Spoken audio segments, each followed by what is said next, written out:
تیسرا سوال اہم ہے اور جو یہ چیزیں ہمیں بھی فیس کرنا پڑتی ہیں، اور یقیناً یہ جب سوال آیا تو ان کو بھی یقیناً یہ دشوار ہوئے ہوں گے کہ اہل سنت کے اندر جو ناسبی اور یزیدی ٹائپ لوگ گھسے ہوئے ہیں وہ اس کے اوپر بحث کرتے ہیں، اور تھوڑی ہی دیر کے بعد ایک ان کے ذوم میں جو انہوں نے لکھا ہے کہ مضبوط آرگیومنٹ پیش کرتے ہیں کہ حسین علیہ السلام اور یزید کے مسئلے سے متعلق قیامت کے دن پوچھا ہی نہیں جائے گا تو اس پر بحث میں الجھنے کا کیا فائدہ ہے، اور اس پر سکوت ہی اختیار کرنا چاہیے۔ تو میرا سوال یہ ہے، آپ تو جواب دیں گے، کہ یہ پہلے گھنٹے میں یا پہلے 10-20 منٹ جو بحث ہوتی ہے تو اس میں سکوت کا خیال نہیں رکھنا چاہیے؟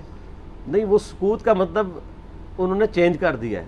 اچھا، سکوت کا مطلب یہ ہے کہ ہم جو کچھ بولتے رہے وہ ٹھیک ہے، آپ سکوت اختیار کریں، یہ مطلب ہوتا ہے سکوت کا۔ میں اس سوال کے اوپر نا 2 گھنٹے بول سکتا ہوں، لیکن کوشش کروں گا کہ میں مختصر سے وقت میں یہ کیڑا نکالوں۔ یہ موسٹ آسکڈ کوسچن ہے اس وقت، اور وہ بھی صرف اس لیے بنا ہے کہ میں نے کچے چٹے کھول دیے ہیں آل امیہ کے، بخاری اور مسلم کی روشنی میں۔ اب ان کو پڑ گئے ہیں ہاتھ پاؤں، تو اب یہ کہہ رہے ہیں سکوت اختیار کرے۔ جب آپ لوگ ناسبیت پھیلا رہے تھے، ناسبی کہتے ہیں جو سیدنا علی کے خلاف کھڑے ہونے والے لوگ ہیں، یزیدیت پھیلا رہے تھے، اس وقت آپ لوگوں کو کوئی شرم و حیا نہیں آئی ہے۔ اس وقت اگر آپ کو کہتے بھی تھے سکوت اختیار کریں تو آپ کہتے تھے نہیں جی نہیں، یہ بڑا ضروری ہے، یہ آج کل بدعت پھیلی ہیں، ہم نے اس پہ بولنا ہے، یہ کرنا ہے۔ اب جب آپ کو آ کے کسی نے کنفرنٹ کرنا شروع کیا ہے اور آپ کا پورا کچا چٹا کھول کے بخاری مسلم کی روشنی میں یہ ریسرچ پیپر لکھ دیا ہے، 200 احادیث میں نے اس میں جمع کی ہیں اکثر بخاری مسلم سے، واقعہ کربلا کے پس منظر کے اوپر۔ یہ کربلا ایک دن میں نہیں ہوئی، اب ان کو پڑ گئے ہاتھ پاؤں اور یہ کہہ رہے ہیں وہ جی ایسی باتیں نہیں کرنی چاہیے۔ پہلے میں تو الزامی جواب اس کا دیتا ہوں، الزامی جواب پھکی والا، اینٹی وینم، لاجیکل آنسر اس لیے ضروری ہوتا ہے تاکہ دماغ میں ڈرل ہو، کوئی بات اندر داخل ہو۔ مجھے یہ بتائیں کہ ڈاکٹر ذاکر نائک نے جب 2009 کے اندر یزید کو رضی اللہ عنہ کہا، اس وقت کون کون سے علماء تھے اہل حدیث کے یا دیوبند کے؟ بریلویوں کو بھی تھے لیکن وہ بھی اپنی حاضری لگا رہے تھے، ان کو چھوڑ دیں۔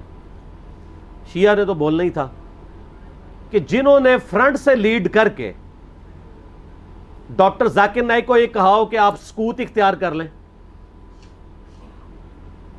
کسی نے بھی نہیں کیا، مزہ لے رہے تھے اس کا۔ ڈاکٹر ذاکر نائک نے جب 2009 میں یہ فتنہ اٹھایا، میں ان کی بڑا احترام کرتا ہوں، آپ کو پتہ ہے میں ان کو پروموٹ بھی کرتا ہوں، علمی اختلاف اپنی جگہ۔ میں نے جب اس کو کنفرنٹ کیا، اس کو علمی دلائل کے ساتھ جواب دیا، تو یہ سارے ہمارے پیچھے پڑ گئے۔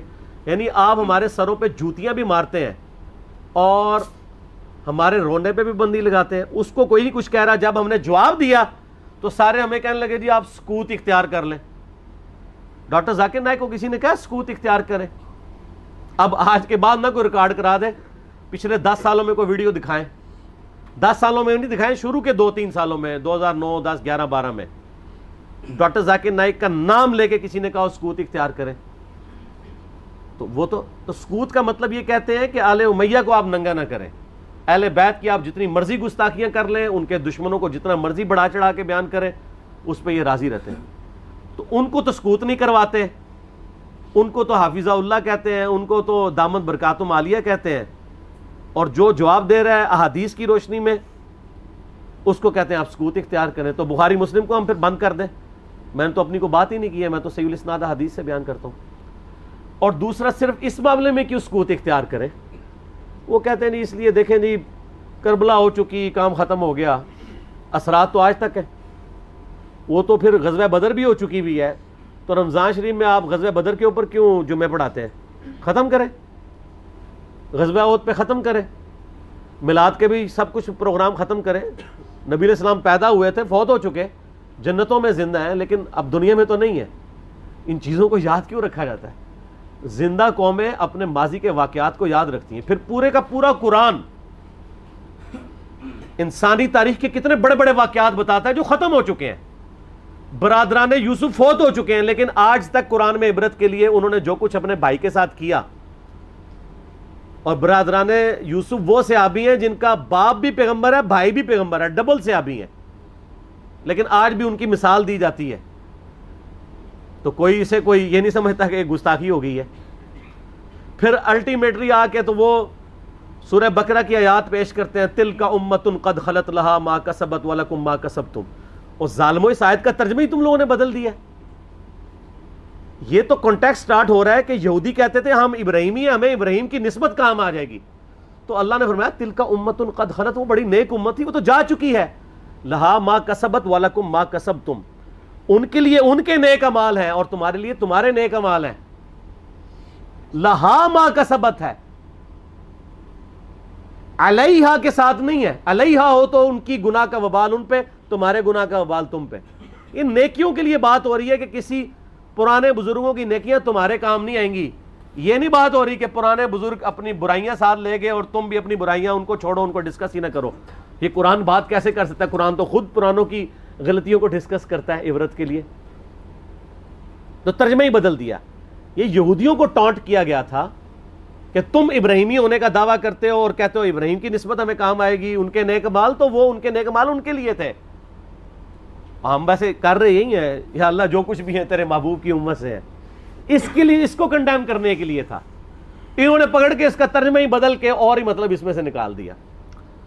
تو پھر اللہ تعالیٰ کی طرف سے بھی بندے چھوڑ دیے جاتے ہیں نا ایسے لوگوں پہ. پھر جو جھوم جھوم کے کہتے ہیں کہ نہ میں وابی نہ میں بابی, میں ہوں مسلم علمی کتابی.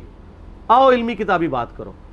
تو ان سے یہ پوچھیں کہ یہ جو آپ دفاع صحابہ کانفرنسز کرتے ہیں, تو قیامت والے دن آپ سے پوچھا جائے گا کہ آپ نے صحابہ کرام کے دفاع کے اوپر کانفرنسیں کرنی ہے کہ نہیں؟ کیوں نہیں ہے کسی حدیث میں, آیت میں؟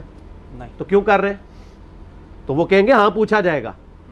تو ہم بھی کہتے ہیں ہاں پوچھا جائے گا, بالکل پوچھا جائے گا. سورہ تکاثر میں آتا ہے نا ثم لتسألن یومئذ عن النعیم, پھر اس قیامت کے دن تم سے ہر نعمت کے بارے میں پرسش ہوگی. کیٹیگوریکل ہے. جس کو اللہ نے علم دیا ہے نا, یہ اس کے پاس نعمت ہے, اس کے بارے میں پوچھا جائے گا علم آگے تک پہنچایا کہ نہیں, اور نہیں پہنچایا ہوگا تو لعنتی ہوگا وہ. یہ آیت ہے سورہ بقرہ کی, میں نے ریسرچ پیپر کے اوپر لکھی اسٹارٹ میں 159 اور 160. ان الذین یکتمون ما انزلنا من البینات والہدی, بے شک وہ لوگ جو چھپا لیتے ہیں ان روشن اور ہدایت کی چیزوں میں سے جن کو ہم نے لوگوں کی ہدایت کے لیے اپنی کتاب میں بیان کیا, ایسے لوگوں پر اللہ کی لعنت ہے اور تمام لعنت کرنے والوں کی لعنت ہے. الا الذین تابوا واصلحوا, سوائے ان لوگوں کے جو توبہ کر لیں, اپنی اصلاح کر لیں, وبینوا, اور اصلاح پہ اکتفا نہیں بلکہ وہ لوگوں کو بتا بھی دیں جو کچھ چھپایا تھا. فاولئک اتوب علیہم وانا التواب الرحیم, تو ایسوں کی توبہ اللہ قبول کرے گا اور اللہ تعالیٰ بخشنے والا مہربان ہے. اس کو سپورٹیو ایک حدیث بھی میں نے لکھی ہے, ترمذی میں, سنن ابی داؤد میں, سنن ابن ماجہ میں ہے کہ نبی علیہ السلام نے فرمایا جس شخص سے علم کی بات پوچھی گئی اور وہ اسے معلوم تھی اور اس کے باوجود اس نے چھپا لی, تو ایسے لوگوں قیامت والے دن آگ کی لگام دی جائے گی. تو یہ بڑا کریٹیکل ایشو ہے.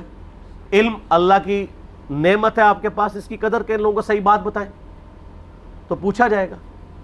سورہ الاحزاب کی آیت نمبر 57 کیا ہے؟ آیت درود سے اگلی, ان الذین یؤذون اللہ ورسولہ لعنہم اللہ فی الدنیا والآخرہ واعد لہم عذابا مہینا, بے شک جو لوگ اللہ اور اس کے رسول کو تکلیف دیتے ہیں ان کی زندگی میں بھی اور زندگی کے بعد, موت کے بعد بھی ان پر اللہ کی لعنت ہے, اور اللہ تعالیٰ نے ان کے لیے ذلیل و خوار کر دینے والا عذاب تیار کر رکھا ہے. وَلِعَوْذُ بِاللَّهِ تَعَالَى اللہم اجرنا من النار. تو جو اللہ اور اس کے رسول کو اذیت دے رہے ہیں ان سے پوچھا نہیں جائے گا. تو یہ ایک ڈھکوسلا انہوں نے کیا ہوا ہے اپنی کمزوریوں پہ پردہ ڈالنے کے لیے. خود جو کچھ مناظرے کر رہے ہوتے ہیں اس کے بارے میں کیا پوچھا جائے گا؟ جو یہ کام کر رہے ہوتے ہیں وہ کہیں گے پوچھا جاتا ہے, تو اس کے بارے میں کیوں نہیں پوچھا جائے گا؟ اور جی کوئی یہ بنیادی مسئلہ ہے. فضائل صحابہ احمد بن حنبل کی کتاب میں 2 روایتیں ہیں صحیح سند کے ساتھ. ایک روایت میں ہے کہ سیدنا علی بن ابی طالب کہتے ہیں, یہ حدیث موقوف ہے اور ظاہر غیبی خبر ہے, نبی علیہ السلام کے بتانے پر موقوف ہے, کہ میری وجہ سے 2 فرقے گمراہ ہوں گے, ایک میری محبت میں غلوف کر کے, ایک میری دشمنی میں غلوف کر کے. اور دوسری روایت میں ہے فضائل صحابہ احمد بن حنبل کی کتاب میں کہ میری وجہ سے 2 فرقے دوزخ میں جائیں گے, ایک میری محبت میں غلوف کر کے, ایک میری دشمنی میں. تو جب آپ کی جنت اور دوزخ کا فیصلہ اس کے اوپر ہو رہا ہے تو پوچھا کیوں نہیں جائے گا؟ اچھا اپنا کام یہ پورا کر رہے ہیں کہ جو سیدنا علی کی شان میں غلوف کر رہے ہیں ان کو یہ خوب سمجھا رہے ہیں کہ جی آپ اپنے آپ کو صحیح طریقے سے صحیح بندے کا پتر بنا لو ورنہ پوچھا جائے گا. تو جو سیدنا علی کے مخالفین ہیں ان کو سمجھانے کی ذمہ داری کس کی ہے؟ ان کو کون سمجھائے گا؟ وہ ساری اس پلیٹ فارم سے سمجھایا جا رہا ہے, دونوں کو سمجھایا جا رہا ہے اللہ کے فضل سے. تو جنت و دوزخ کا تو فیصلہ ہونا ہے. پھر جو صحیح مسلم کی حدیث ہے 240 انٹرنیشنل نمبر کے مطابق, علی سے محبت نہیں رکھے گا مگر مؤمن, علی سے بغض نہیں رکھے گا مگر منافق. تو آپ کے ایمان کا لٹمس ٹیسٹ ہی جو ہے وہ محبت علی ہے. تو جنت اور دوزخ کا فیصلہ اس کے اوپر نہیں ہونا. پھر غدیر خم کی حدیث جو صحیح مسلم میں 6225 سے 6228 تک ہے, آپ علیہ السلام کا آخری خطبوں میں سے ایک خطبہ ہے وفات سے 2.5 مہینے پہلے خم نامی گاؤں میں. اس میں کیا الفاظ ہیں؟ اے لوگو آگاہ ہو جاؤ, میں بھی ایک انسان ہوں, قریب ہے کہ اللہ کا قاصد یعنی موت کا فرشتہ میرے پاس آئے اور میں اس کی دعوت قبول کر لوں. میں اپنے بعد تم میں 2 بھاری چیزیں چھوڑ کے جا رہا ہوں. ان میں سے پہلی چیز اللہ کی کتاب ہے, اس میں ہدایت ہے, اس میں نور ہے. تم اللہ کی کتاب کو پکڑو, اپنا تعلق اس کے ساتھ مضبوط کرو. اللہ کی کتاب اللہ کی رسی ہے, جو اسے پکڑے گا ہدایت پہ ہوگا, جو چھوڑ دے گا گمراہ ہو جائے گا. اور دوسری بھاری چیز میرے اہل بیت ہیں. پھر 3 دفعہ آپ علیہ السلام نے فرمایا میں اپنے اہل بیت کے معاملے میں تمہیں اللہ کا خوف دلاتا ہوں, میں اپنے اہل بیت کے معاملے میں تمہیں اللہ کا خوف دلاتا ہوں, میں اپنے اہل بیت کے معاملے میں تمہیں اللہ کا خوف دلاتا ہوں. جب نبی علیہ السلام آپ کو ڈرا رہے ہیں, وہاں تو کسی نے کہا یا رسول اللہ اہل بیت کے بارے میں پوچھا جائے گا. پھر المستدرک الحاکم میں صحیح سند کے ساتھ حدیث ہے انٹرنیشنل نمبر کے مطابق 4712 کہ نبی علیہ السلام نے فرمایا اگر کوئی شخص پوری زندگی حجر اسود اور مقام ابراہیم کے درمیان نمازیں پڑھتا رہے اور روزے رکھتا رہے اور قیامت والے دن اللہ سے اس حال میں ملاقات کرے کہ ہم اہل بیت کا بغض اس کے دل میں ہوا, تو اللہ اسے ضرور دوزخ میں داخل کرے گا. اگر اہل بیت کا بغض نمازوں کے باوجود, اور عام نمازیں نہیں, حجر اسود اور مقام ابراہیم کے درمیان اور روزے رکھنے کے باوجود آپ کو دوزخ میں لے جا سکتا ہے, تو کیوں نہیں پوچھا جائے گا؟ ایک کہانیاں بند کرو. اصل میں ان بیچاروں کا بھی قصور نہیں, ان کے بڑے بزرگ بھی ان کو کہانیاں کراتے رہے. انہوں نے وہی کہانیاں سن کے تو آگے بیان کی. ان کو کیا پتا تھا کہ آگے تو مسئلہ کھڑا ہو جائے گا. آگے تو ہر جگہ ہی آواز آ رہی ہے کہ نہ میں وہابی, نہ میں بابی, میں ہوں مسلم علمی کتابی. ان کے تو گاٹے فٹ ہوگی یہ چیز. تو یہ اتنی ساری آیات اور احادیث اس بات کا ثبوت ہے کہ یہ سچائی ہے. اور یہ سکوت کا صرف آپ کو کہتے ہیں, جو بکواسات کر رہے ہوتے ہیں ان کو نہیں کہتے. مودودی صاحب کے پیچھے پنجے جھاڑ کے پیچھے پڑ گئے, جی مودودی صاحب نے خلافت و ملوکیت لکھ کے مصیبت کھڑی کی. اور بھائی جو آپ کے روحانی ابا جی محمود احمد عباسی صاحب منکرین حدیث میں سے تھے, جنہوں نے خلافت معاویہ اور یزید کتاب لکھ کے سیدنا علی کی گستاخیاں کی, حسین ابن علی کی گستاخیاں کی علیہم السلام, اس کے جواب میں خلافت و ملوکیت آئی ہے. کہتے نہیں ایویں لکھ دی, ایویں نہیں لکھی, جواب میں لکھی ہے.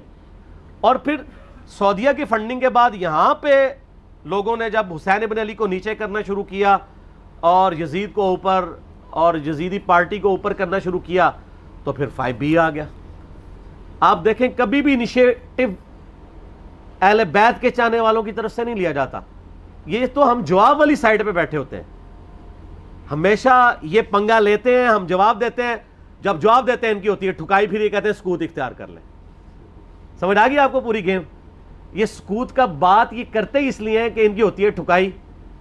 ان کو تو یہ حدیثیں ہضم ہی نہیں ہوتی ہیں.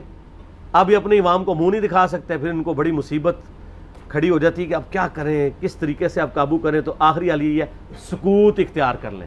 سکوت آپ لوگوں نے تو کوئی نہیں اختیار کیا ہوا. آپ کے سامنے جب صحابہ کرام کی توہین ہوتی ہے تو آپ کیوں شیعہ کو سمجھاتے ہیں؟ سکوت اختیار کریں نا. کون سا آپ سے قیامت دن پوچھا جائے گا؟ یہ میں الزامی طور پہ بات کر رہا ہوں. اور آپ کے بڑے بزرگ سیدنا علی اور حسین ابن علی کی گستاخیاں کریں, ان سے اپنے بغض کا اظہار کریں, جب ہم ان کو سمجھائیں تو ہمیں کہتے ہیں آپ سکوت اختیار کریں. تو سر یہ 2 نمبر پالیسی چھوڑ دیں. میں نے پہلے بھی ان کو کہا ہے کہ لوگ گھاس کھانا چھوڑ چکے ہیں. پہلے لوگوں کو آپ نے بے زبان بھیڑے بنایا ہوا تھا, اب لوگوں کے ہاتھ میں قرآن و حدیث آ گیا. اور اس ریسرچ پیپر کے بعد تو یقین کریں ان کے پلے کوئی شے نہیں رہی ہے. یہ ریسرچ پیپر آپ ضرور منگوا کے پڑھیں, ایکسٹرا آرڈنری ریسرچ پیپر ہے. انشاءاللہ آپ کو معاملات کلیئر ہو جائیں گے انشاءاللہ تعالی. ٹھیک ہو گیا.